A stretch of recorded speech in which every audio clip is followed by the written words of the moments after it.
ಉಡುಪಿ ಜಿಲ್ಲೆಯ ಕುಂದಾಪುರದಲ್ಲಿ ರಾಷ್ಟ್ರಧ್ವಜ ಕಟ್ಟುವ ಧ್ವಜಸ್ತಂಭಕ್ಕೆ ಅವಮಾನ ಮಾಡಿರುವ ಘಟನೆ ಬೆಳಕಿಗೆ ಬಂದಿದೆ.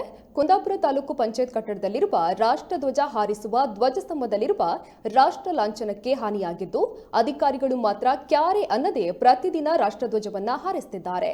ಧ್ವಜಸ್ತಂಭದಲ್ಲಿರಬೇಕಾದ ರಾಷ್ಟ್ರ ಲಾಂಛನವಾದ 4 ಸಿಂಹಗಳಲ್ಲಿ 1 ಸಿಂಹಕ್ಕೆ ಹಾನಿಯಾಗಿದ್ದು, ಈ ಬಗ್ಗೆ ಸಾರ್ವಜನಿಕರು ಅಧಿಕಾರಿಗಳ ಗಮನಕ್ಕೆ ತಂದರೂ ಕೂಡ ಅಧಿಕಾರಿಗಳು ಮಾತ್ರ ಇದನ್ನು ಈವರೆಗೂ ಸರಿಪಡಿಸುವ ಕಾರ್ಯಕ್ಕೆ ಹೋಗಿಲ್ಲ. ಹಾನಿಯಾಗಿರುವ ರಾಷ್ಟ್ರ ಲಾಂಛನವನ್ನ ಕೂಡಲೇ ಬದಲಾಯಿಸುವಂತೆ ಸಾರ್ವಜನಿಕರು ಆಗ್ರಹಿಸಿದ್ದಾರೆ.